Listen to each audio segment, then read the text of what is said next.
Have you ever read this book? I'm not recommending that you do, because there's some vile stuff in it that I wish I hadn't read.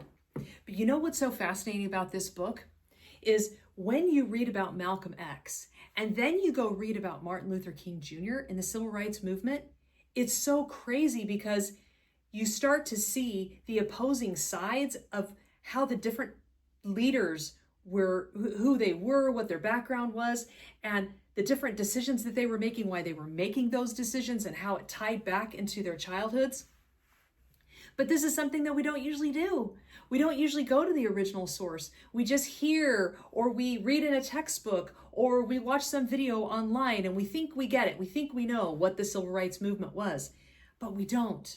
When we go to the original sources, when we actually find out what the people who were there had to say about it, and not just one side of the story, but both sides of the story, which is why it's so helpful to read for Malcolm X and Martin Luther King Jr. if you want to know about the civil rights movement.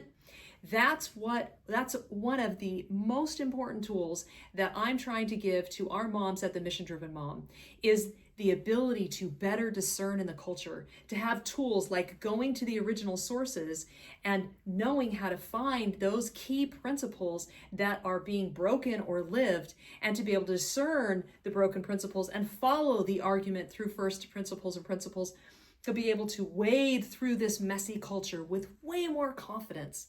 So if that's something that's of interest to you, if you want to know better how to stand with confidence in the culture, how to raise children in our declining and messy civilization, then go ahead and follow. Just hit the follow button on our Facebook page or on Instagram, and stay tuned for more videos like this and podcasts that will give you tools to help you better navigate this crazy culture that we're all living through.